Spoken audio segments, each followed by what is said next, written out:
ಇದು ಗೀರ್ ಹಸು. ಗುಜರಾತ್ನ ಗೀರ್ ಅರಣ್ಯ ಪ್ರದೇಶ ಇದರ ಮೂಲಸ್ಥಾನ. ಇದು ಸ್ವದೇಶಿ ತಳಿಗಳ ಅತ್ಯಂತ ಪ್ರಸಿದ್ಧ ತಳಿಯಾಗಿದೆ. ದೇಶದ ಯಾವ ಭಾಗದಲ್ಲಿಯಾದರೂ ಸಾಕಬಹುದಾದ ಮತ್ತು ಎಲ್ಲ ವಾತಾವರಣಗಳಿಗೆ ಹೊಂದಿಕೊಳ್ಳಬಲ್ಲ ರೈತ ಸ್ನೇಹಿ ಹಸುವಾಗಿದೆ. ಅತ್ಯಂತ ಸಾಧು ಸ್ವಭಾವದಿಂದ ಎಲ್ಲರಿಗೂ ಅಚ್ಚುಮೆಚ್ಚಾದ ತಳಿ ಇರುತ್ತದೆ. ಕನಿಷ್ಠ 6 ಲೀಟರಿಂದ 15 ಲೀಟರ್ವರೆಗೂ ಇದರ ಹಾಲಿನ ಇಳುವರಿ ಇರುತ್ತದೆ.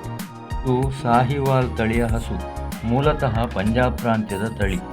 ನಿತ್ಯ ಸರಾಸರಿ 10 ಲೀಟರ್ ಹಾಲಿನ ಇಳುವರಿ ನಿರೀಕ್ಷಿಸಬಹುದಾಗಿದೆ. ಇದರ ಹಾಲು ಉತ್ಕೃಷ್ಟ ಹಾಗೂ ಮಕ್ಕಳಿಗೆ ಒಳ್ಳೆಯ ಹಾಲು ಎಂದು ಪರಿಗಣಿಸಲಾಗಿದೆ. ಪಾರ್ಕರ್ ತಳಿಯ ಹಸು. ಇದು ಎಂಥ ಕಠಿಣ ವಾತಾವರಣಕ್ಕೂ ಹೊಂದಿಕೊಳ್ಳುತ್ತದೆ. ಮೂಲತಃ ರೇಗಿಸ್ತಾನದ ಹಸು. ಸರಾಸರಿ 6 ರಿಂದ 8 ಲೀಟರ್ ಹಾಲಿನ ಇಳುವರಿ ನೀಡುವ ಸಾಮರ್ಥ್ಯವಿರುತ್ತದೆ. ಸಿಂಧಿ ತಳಿಯ ಹಸು.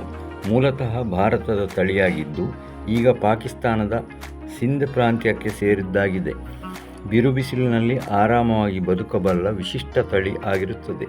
ಸರಾಸರಿ 11 ರಿಂದ 15 ಲೀಟರ್ ಹಾಲು ಕೊಡುವ ಸಾಮರ್ಥ್ಯವಿರುತ್ತದೆ. ಒಂಗೋಲ್ ತಳಿಯು ಉಭಯ ಉದ್ದೇಶಕ್ಕೆ ಉಪಯೋಗಿಸಲ್ಪಡುವ ತಳಿಯಾಗಿರುತ್ತದೆ.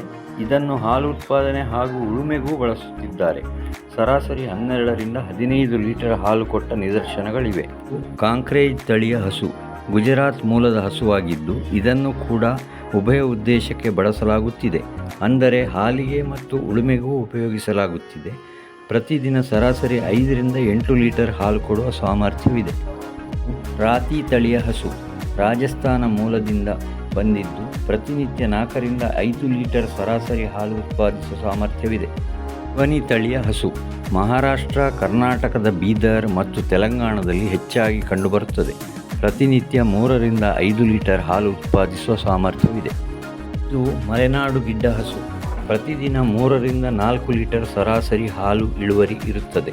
ಪಶ್ಚಿಮ ಘಟ್ಟ ಪ್ರದೇಶಗಳಲ್ಲಿ ವಿಶೇಷವಾಗಿ ದಕ್ಷಿಣ ಕನ್ನಡ, ಉಡುಪಿ, ಚಿಕ್ಕಮಗಳೂರು, ಉತ್ತರ ಕನ್ನಡ ಮತ್ತು ಹಾಸನ ಜಿಲ್ಲೆಗಳಲ್ಲಿ ಹೆಚ್ಚಿನ ಪ್ರಮಾಣದಲ್ಲಿ ಇರುತ್ತದೆ.